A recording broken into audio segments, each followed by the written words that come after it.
NDA के उपराष्ट्रपति पद के उम्मीदवार जगदीप धनखड़ ने नामांकन दाखिल किया। पीएम मोदी, बीजेपी अध्यक्ष जेपी नड्डा समेत दिग्गज नेताओं की मौजूदगी में किया गया नामांकन।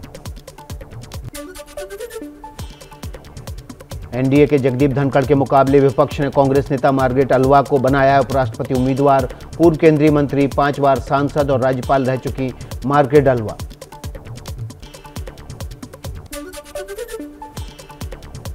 जगदीप धनखड़ पश्चिम बंगाल के राज्यपाल पद से इस्तीफा दे चुके हैं। मणिपुर के गवर्नर एल गणेशन को बंगाल के उप राज्यपाल का अतिरिक्त प्रभार मिला है। देश के 15वें राष्ट्रपति चुनाव के लिए आज मतदान कर रहे हैं सांसद और विधायक। संसद भवन में पीएम मोदी ने भी वोट डाला। लखनऊ में सीएम योगी ने राष्ट्रपति चुनाव के लिए वोट डाला। 21 जुलाई को आएंगे नतीजे। राष्ट्रपति चुनाव के लिए अलग अलग विधानसभाओं में वोटिंग का सिलसिला जारी। शाम 5 बजे तक होगा मतदान।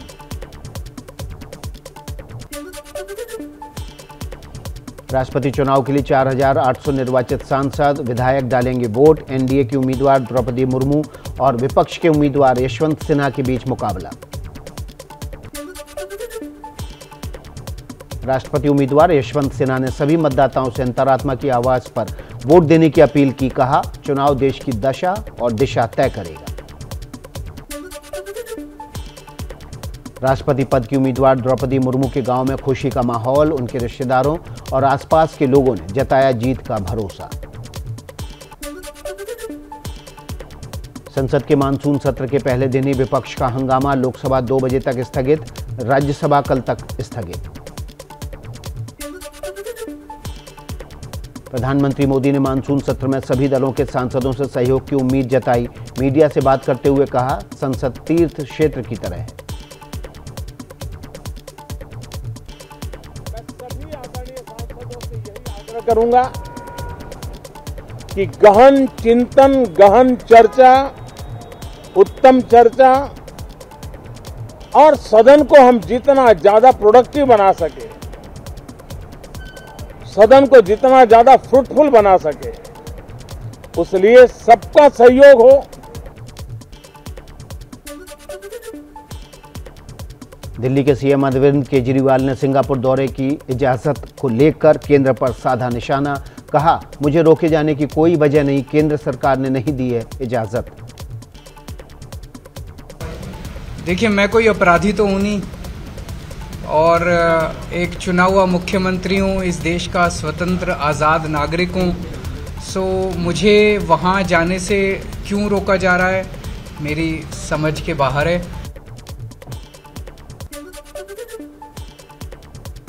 छत्तीसगढ़ के सीएम भूपेश बघेल और राज्य के स्वास्थ्य मंत्री टीएस सिंहदेव में तनातनी बढ़ी।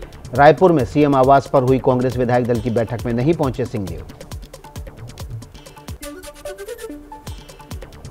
अंबिकापुर से रायपुर लौटने के बाद टीएस सिंहदेव का हुआ जबरदस्त स्वागत। समर्थकों ने स्टेशन पर लगाए नारे।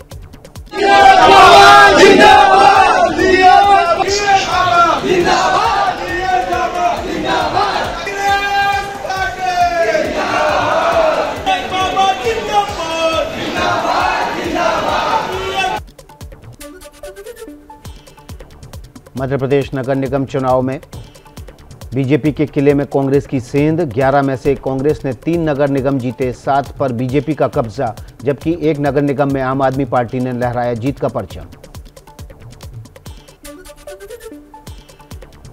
आम आदमी पार्टी ने मध्य प्रदेश में खुला खाता। सिंगरौली नगर निगम में मेयर पद पर आम आदमी पार्टी की उम्मीदवार रानी अग्रवाल ने जीत दर्ज की। अरविंद केजरीवाल ने दी बधाई। असुद्दीन ओवैसी की पार्टी का भी मध्य प्रदेश में खाता खुला। एआईएमआईएम ने जबलपुर में पार्षद की 2 सीटें और खंडवा और बुरहानपुर में 1-1 सीट जीती। नगर निगम चुनाव परिणाम को लेकर एमपी सीएम शिवराज सिंह का बयान। कहा, बीजेपी ने रच दिया इतिहास।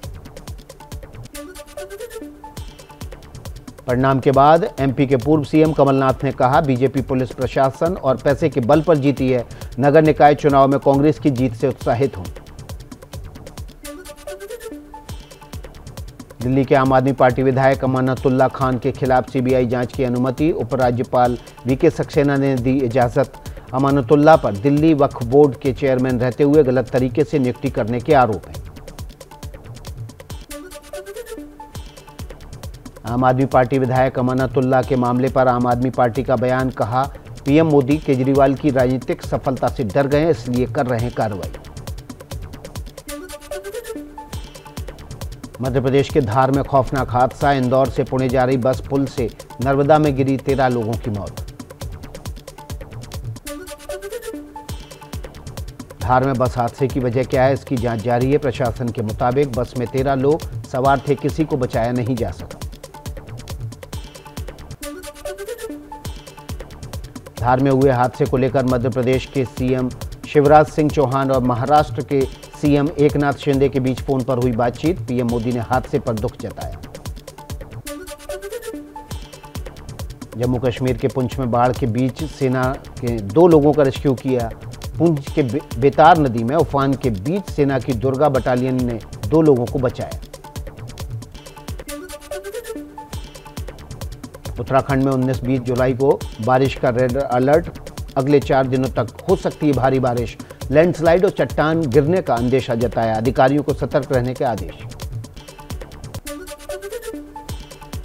दक्षिणी राज्य केरल में मूसलाधार बारिश से बांधों में जलस्तर खतरे के निशान तक पहुंचा। डैम में पानी बढ़ने को लेकर ऑरेंज अलर्ट जारी किया गया। केरल के तटीय इलाकों में तेज हवाओं और भारी बारिश की वजह से कई मकान क्षतिग्रस्त।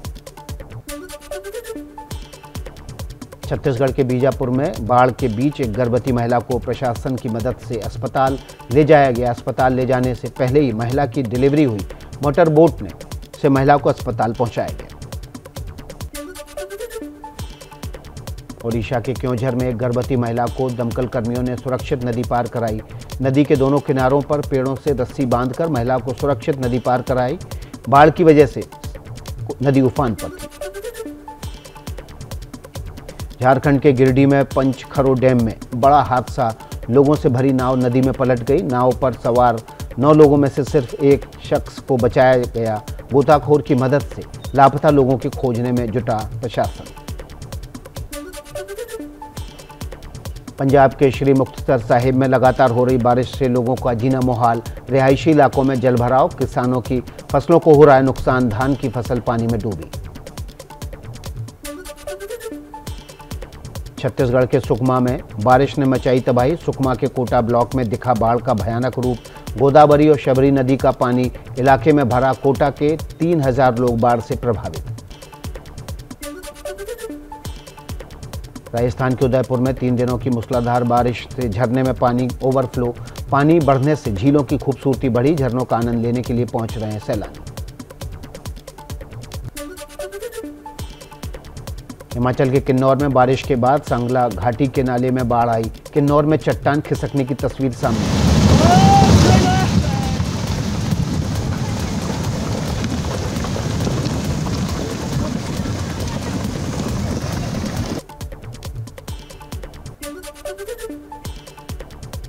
आज सावन का पहला सोमवार है। भगवान शिव को जल चढ़ाने के लिए कांवड़ यात्रा पर निकले श्रद्धालु।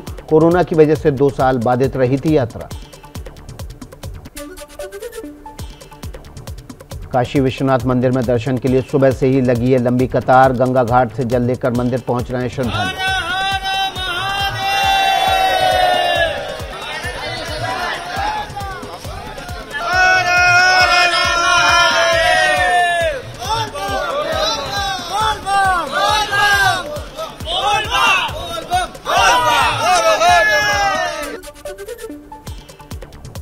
हरिद्वार में हर की पैड़ी पर गंगा स्नान और जल लेने के लिए जुटी कांवड़ियों की भीड़। गंगा नदी के जलस्तर बढ़ने से खतरा बढ़ गया। जगह जगह पुलिस बल की तैनाती। ज्योतिर्लिंगों में से एक देवघर के बाबा धाम जाने के लिए उमड़ी श्रद्धालुओं की भीड़। कांवड़ यात्रा के लिए निकले श्रद्धालुओं में दिखा उत्साह। आईबी की खुफिया रिपोर्ट के बाद सुरक्षा के कड़े इंतजाम। हाजीपुर के पातालेश्वर मंदिर में जलाभिषेक के लिए उमड़ी श्रद्धालुओं की भारी भीड़। हर हर महादेव के नारों से गूंज रहा है इलाका। उज्जैन के महाकाल मंदिर में भगवान महाकाल की भस्म आरती और पूजा। महाकाल के दर्शनों के लिए देश भर से पहुंच रहे हैं श्रद्धालु।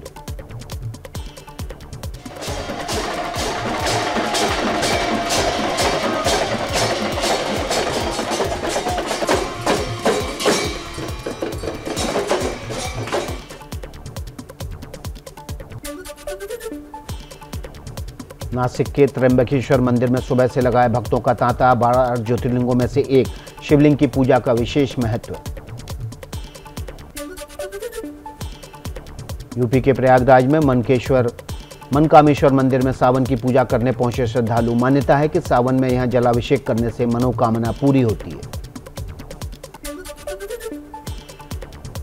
सावन के पहले सोमवार पर शिव मंदिरों में उमड़ा भक्तों का सैलाव। हरिद्वार के दक्ष प्रजापति मंदिर में श्रद्धालुओं ने जलाभिषेक किया।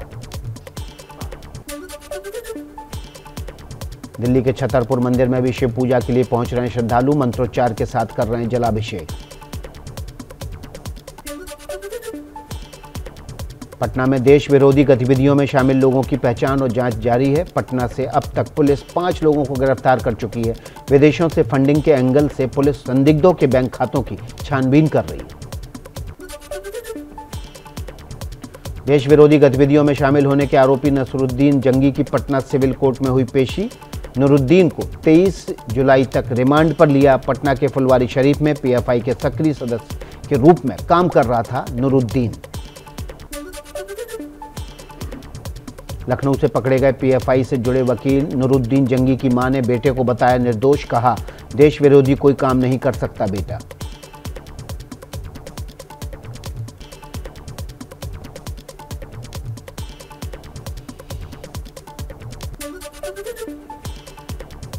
श्री कृष्ण जन्मभूमि विवाद में आज फिर इलाहाबाद हाई कोर्ट में सुनवाई होगी। मुख्य पक्षकार मनीष यादव ने सर्वे कराने की मांग को लेकर याचिका दाखिल की है। तमिलनाडु के कलाकुरिची में कल हुई हिंसा के बाद आज सुरक्षा पुख्ता की गई। कल एक छात्रा की खुदकुशी के बाद हिंसा भड़की थी। महाराष्ट्र बीजेपी के अल्पसंख्यक महिला प्रदेश अध्यक्ष सुल्ताना खान पर हमला। मुंबई से सटे मीरा रोड इलाके में 2 बाइक सवारों ने हमला किया। पुलिस ने शुरू की पड़ताल। पिछले 24 घंटे में देश में कोरोना के 16,935 नए केस सामने आए। इस दौरान 51 मरीजों ने दम तोड़ा। देश में कोरोना के 1,44,000 से ज्यादा एक्टिव केस।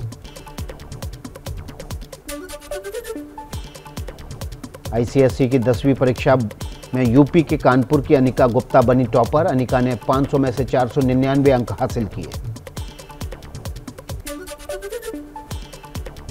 बांग्लादेश में हिंदुओं पर हो रहे अत्याचार के बीच थल सेना प्रमुख जनरल मनोज पांडे 3 दिवसीय बांग्लादेश दौरे पर। थल सेना अध्यक्ष के तौर पर जनरल मनोज पांडे की ये पहली विदेश यात्रा है। संयुक्त राष्ट्र शांति सेना के ट्रेनिंग सेंटर भी जाएंगे सेना प्रमुख।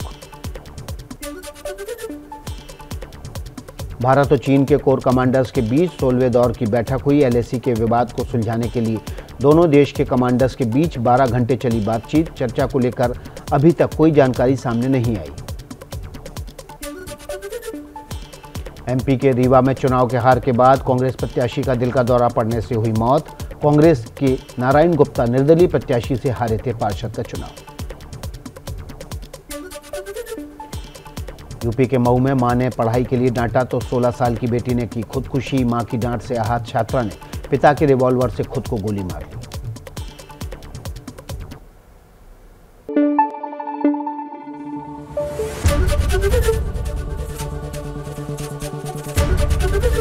एबीपी न्यूज आपको रखे आगे।